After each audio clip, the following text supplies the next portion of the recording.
Seguimos adiante nesta mañá de xoves, por certo, mañá día do traballador, mañá día festivo, pero hoxe traballando estamos. E traballando está o responsable de turismo da Xunta de Galicia, director de turismo de Galicia, Xosé Manuel Merelles, que o temos xa neste estudio. Moi bo día, señor Merelles. Hola, bo día.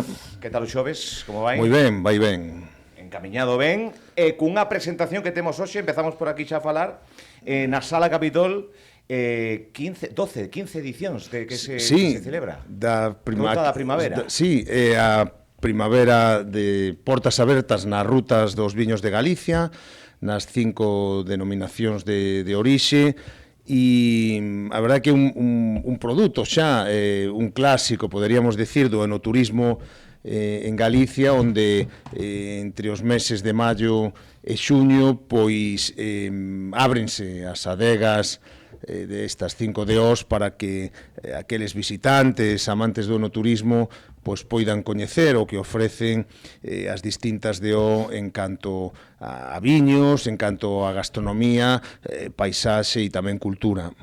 Actividades que se enmarcan para ensalzar o viño, pero que teñen hai un cento de actividades aproveitando o sector vitivinícola. Sí, eu lle recomendo a quen este interesado pois que visite a nosa web turismo.gal e aí pode atopar pois innumerables propostas nas DOs de Monterrei, Valdeorras, Ribeira Sacra, o Ribeiro e tamén Rías Baixas, que inclúen pois desplazamentos desde as principais cidades de Galicia para chegarse ás zonas vitivinícolas do territorio e poder pois, gozar xa desde unha boa hora desas propostas que marcan o carácter de cada unha destas denominacións de orixe, destas rutas do viño e que, bueno, xa constitúen un clásico no enoturismo en Galicia. E ás 7:30, sí, quero recordar, na Sala Capitol. 19:30 na Sala Capitol. Bueno,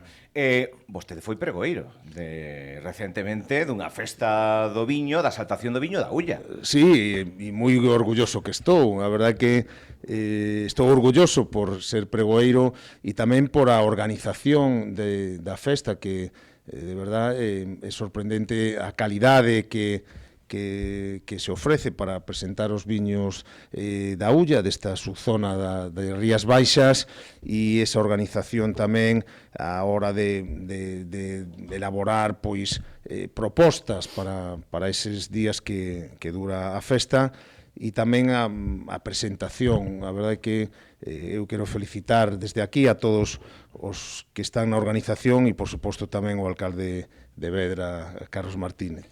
Imos a falar de turismo e de como pode afectar o turismo o peche do aeroporto de Santiago de Compostela, 35 días.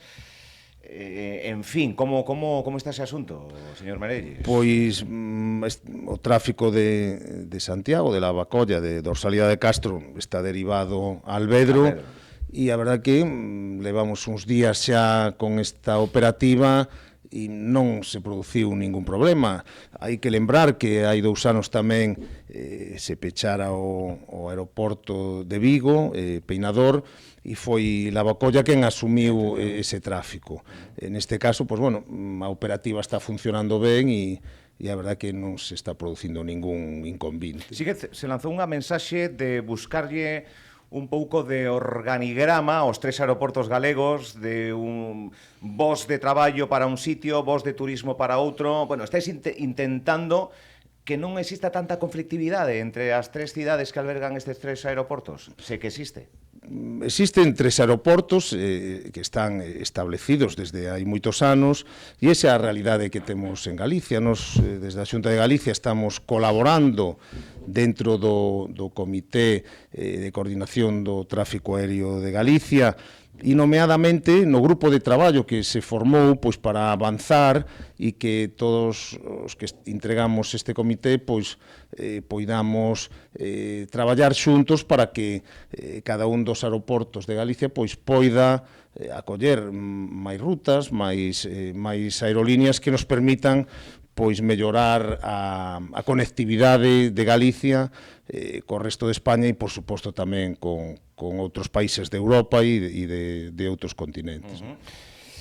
Outro dos asuntos que nunha das últimas conversas que tiñamos foi no hotel, o Gran Hotel Los Abetos, e ali dixo, cuidado que estamos preparando xa hai algún tempo, estamos preparando o eclipse. Que eclipse? O do 12 de agosto. Ahora todo o mundo sabe que hai un eclipse o 12 de agosto e que Galicia ten unhas condicións, parte de Galicia, boa parte de Galicia, unhas condicións excepcionais. Sí, a verdade é que xa se preveía que iba a ser un dos acontecementos máis importantes, non só no eido turístico para Galicia, o eclipse do 12 de agosto, senón tamén no eido científico e no eido da promoción internacional, porque eu creo que agora mesmo o mapa de Galicia está na cabeza de moitos habitantes do mundo, porque é un dos lugares onde se vai poder ver o eclipse de xeito total dos mellores lugares do mundo.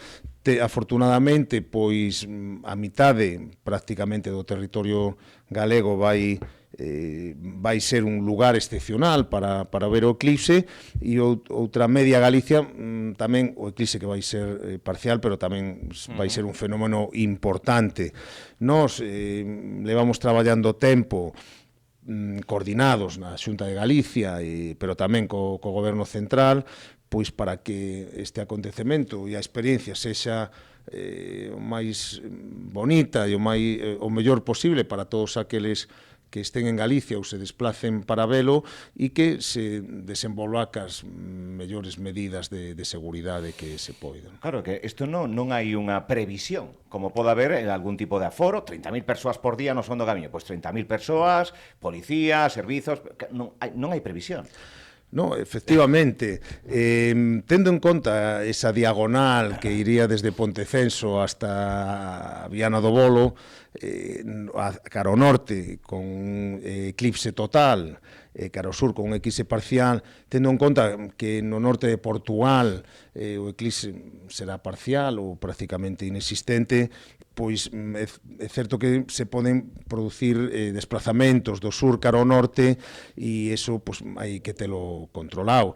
E neso se está traballando, como se está traballando tamén en ofrecer pois experiencias desde o punto de vista de visualización, ese ceo o día da eclipse, que chamen a atención de Galicia. E para nós creemos que é unha grande oportunidade de mostrarnos pois o mundo, o turismo internacional, non só como un lugar excepcional pois para observar acontecementos astronómicos como esta eclipse, sino tamén como un destino pois nestes momentos dos destinos máis desenvolvidos de España, no que a natureza, a cultura, o patrimonio, a gastronomía, por suposto, e a acollida dos propios galegos pois son elementos fundamentais.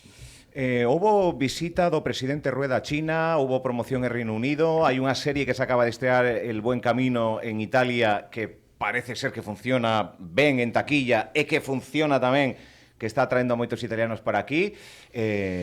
Internacionalizar o noso destino. Sí, desde logo, hai que ter en conta que a Axencia de Turismo de Galicia pois leva traballando moito tempo mercados que son prioritarios para nós, e non tan prioritarios, senón tal vez emerxentes, desde hai moitos anos. Nos dedicamos 13 millóns de euros ao ano en promoción do destino, e desde logo, pois, bueno, tanto Gran Bretaña, que agora mesmo é como o cuarto mercado emisor, que foi o que máis medrou con un 14% o ano pasado, e que poidemos acoller a máis de 150.000 británicos, e no que vai de ano tamén é o que máis está medrando, pois, bueno, é obligado estar ali e promover pois o destino coas súas distintas características. Neste caso, tocounos promover o Camiño Inglés e o Camiño Fisterra-Muxía, conxuntamente coa Deputación da Coruña,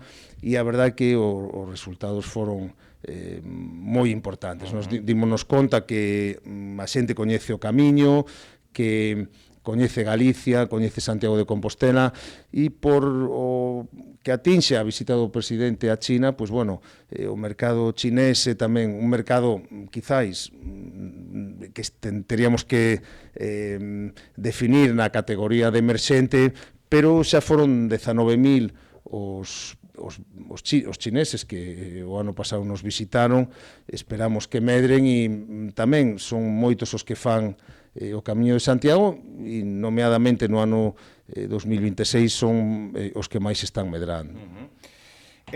Xacobeo 2027, señor Merelles, chega aí outro Xacobeo máis. Sí. Non sei se recuperando o Pelegrín, que algúns o botan de menos, pero eso foi un tempo, non?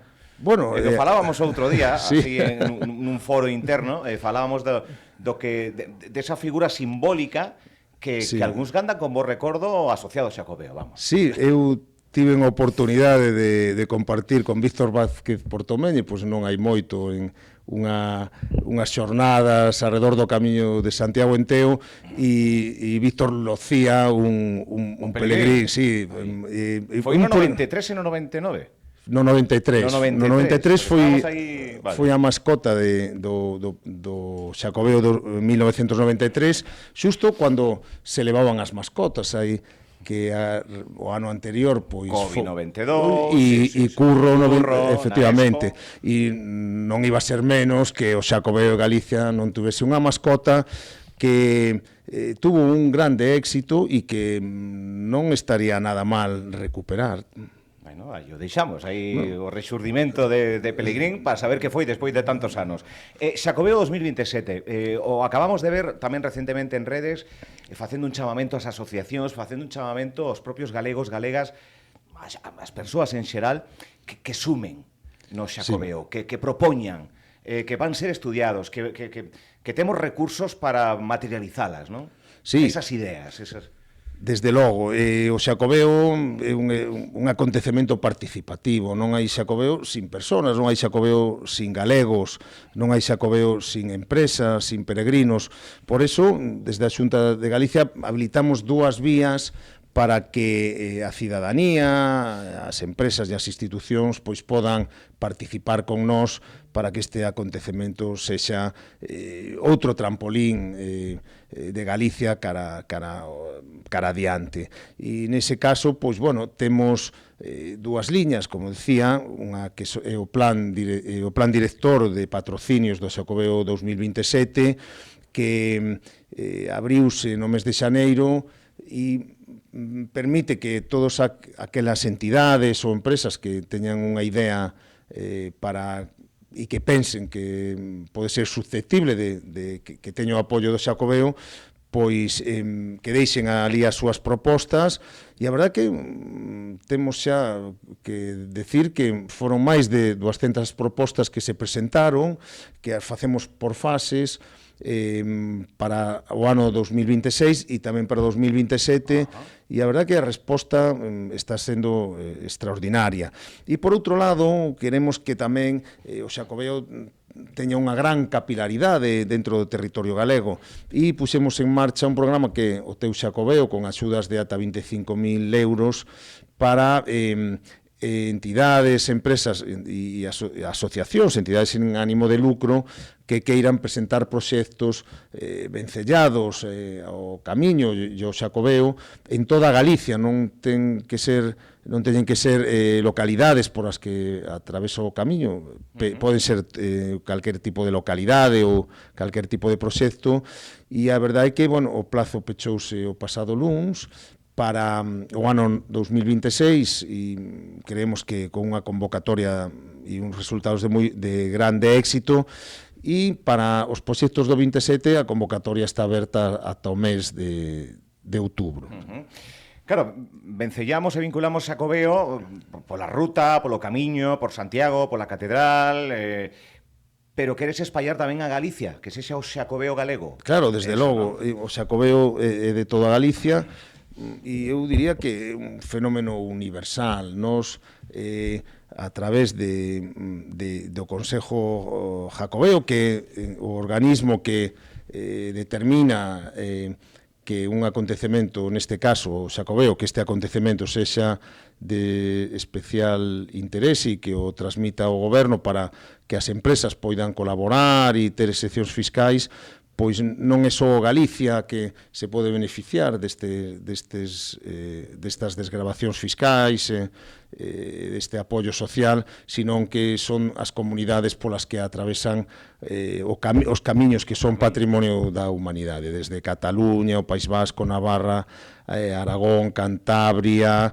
Asturias, Navarra, A Rioxa, e Castela e León. Pero, nomeadamente, Galicia, que máis ten desenvolvido este asunto de que as empresas poidan colaborar e que o Xacobeo pois sexa un Xacobeo de todos.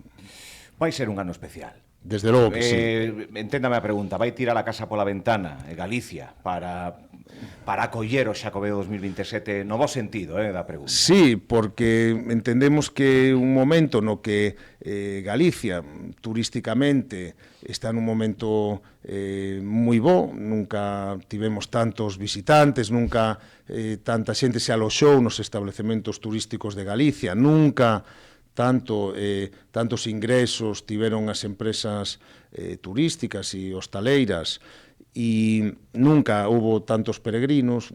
A ver, non se trata, aquí non nos obsesionan o número, pero é certo que o desenvolvemento tanto turístico como do Camiño de Santiago nunca foi mellor que nestes últimos anos, e creemos que o Xacobeo 2027 vai ser o grande acontecemento que nos catapulte, por decirlo así, pues, a ser un destino de primeiro nivel no eido español, non? Falábase aí atrás, hai un tempo, da posible visita do Papa, unha decisión máis ben persoal, aínda que o convite supoño que estará máis que feito.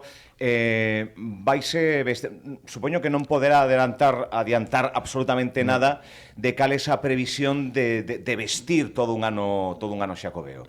Estamos traballando, é moi importante os resultados que teñamos destas convocatorias, e de aí pues, partirá un amplo espectro de todas as actividades que vai haber, pero temos antecedentes moi bons dos outros xacobeos e esperamos desde logo estar á altura e superarnos, se é o caso. Outro dos temas que collía o espectro Galicia, boas cifras, pero falando co sector, como radio que emite dende Compostela para esta contorna, son datos que non acompañan o discurso que a nivel galego sí que se está a vivir.